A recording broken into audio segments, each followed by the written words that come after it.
Assalamualaikum warahmatullahi wabarakatuh. Selamat pagi dan salam sejahtera untuk kita semua. Om Swastiastu, Namo Buddhaya, salam kebajikan. Yang terhormat Bapak Ibu hadirin yang berbahagia, dengan mengucap syukur Alhamdulillah atas berkat dan hidayahnya, kita dapat berkumpul pada acara rapat tingkat menteri dengan topik bahasan strategi penurunan stunting di Indonesia. Berbicara mengenai stunting atau tubuh pendek merupakan permasalahan gizi yang sedang dialami oleh seluruh dunia saat ini, terutama oleh negara-negara miskin dan berkembang seperti Indonesia. Stunting merupakan kondisi gagal pada proses pertumbuhan dan perkembangan pada anak balita akibat kekurangan gizi sejak di dalam kandungan, yang ditandai dengan tubuh lebih pendek atau kerdil dibandingkan anak di usianya. Pada tahun 2017, 22,2% atau sekitar 150,8 juta balita di dunia mengalami stunting. Pada tahun 2017, lebih dari setengah balita stunting di dunia berasal dari Asia, sedangkan lebih dari sepertiganya berada di wilayah Afrika. Dari 83,6% juta balita stunting di Asia, proporsi terbanyak berasal dari Asia Selatan, dan proporsi paling sedikit berada pada Asia Tengah. Data prevalensi anak balita stunting yang dikumpulkan oleh World Health Organization yang ditulis tahun 2018 menyebutkan bahwa Indonesia termasuk ke dalam negara ketiga dalam prevalensi stunting di Southeast Asian Region tertinggi dengan menyumbang 36,4% setelah Timor Leste dan India. Angka prevalensi stunting ini artinya belum mencapai target WHO yang harus di bawah 20%. Bapak, Ibu hadirin, stunting patut mendapat perhatian lebih dari kita semua, karena dapat berdampak bagi kehidupan anak sampai tumbuh besar, terutama resiko gangguan perkembangan fisik dan kognitif apabila tidak segera ditangani. Hal ini sejalan dengan komitmen Indonesia sebagai salah satu negara yang ikut meratifikasi konvensi PBB tahun 1989 tentang hak anak. Konvensi hak anak mengandung 4 prinsip penting, yaitu non-diskriminasi, kepentingan yang terbaik bagi anak, kelangsungan hidup dan perkembangan anak, dan penghargaan pendapat anak.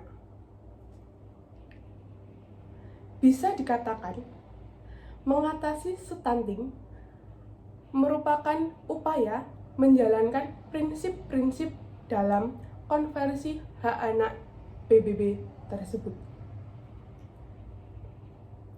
Sementara itu, anak merupakan aset bangsa di masa depan.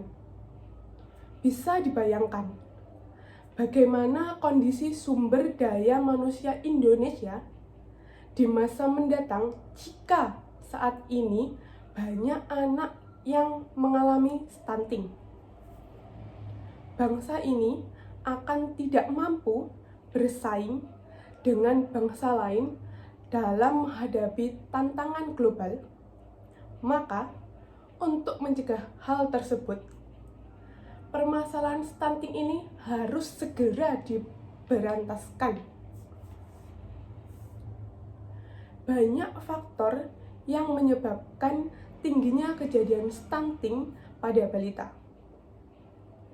Berdasarkan temuan P2PTM tahun 2018 bahwa penyebab stunting diakibatkan oleh rendahnya asupan gizi pada 1000 hari pertama kelahiran anak. Selain itu, juga akibat buruknya fasilitas sanitasi, minimnya akses air bersih, dan rendahnya kebersihan lingkungan. Lebih lanjut, dipaparkan bahwa penyebab stunting pada anak disebabkan pula oleh pola asuh yang kurang baik dan asupan gizi yang tidak memenuhi standar kecukupan untuk tumbuh kembang pada anak. Masa kehamilan dan masa laktasi yang kurang mengonsumsi makanan bergizi semakin memperparah keadaan dan mempengaruhi proses tumbuh kembang serta otak pada anak. Sebenarnya, telah banyak upaya yang telah dilakukan oleh pemerintah untuk menurunkan angka stunting di Indonesia, seperti adanya program pangan dan gizi dalam Undang-Undang Nomor 17 Tahun 2007 tentang Rencana Pembangunan Jangka Panjang Nasional tahun 2005 sampai 2025.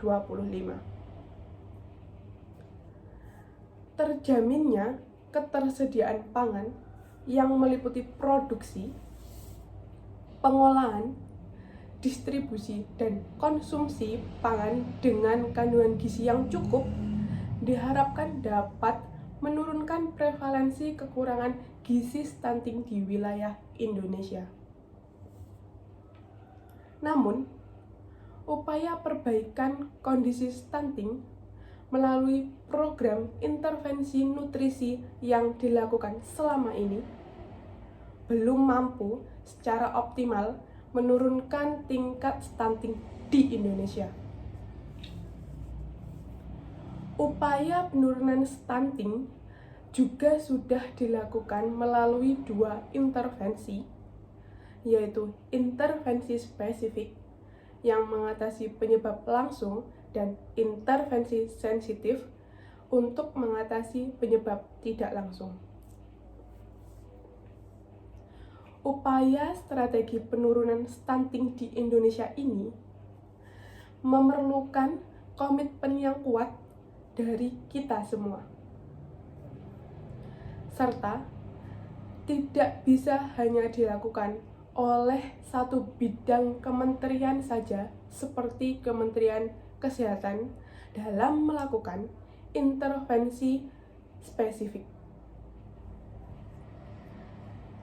Namun, juga melibatkan Kementerian Pekerjaan Umum dan Perumahan Rakyat, serta Kementerian Desa, Pembangunan Daerah Tertinggal dan Transmigrasi dalam menjalankan intervensi sensitif, terutama penyediaan air bersih dan sanitasi yang secara tidak langsung berdampak pada peningkatan stunting pada balita. Koordinasi ini penting bagi terlaksananya strategi penurunan stunting di Indonesia. Strategi ini memerlukan kerjasama berbagai kementerian dan lembaga yang memiliki program kegiatan yang memang merupakan bagian dari tupoksinya untuk membantu percepatan penurunan prevalensi stunting.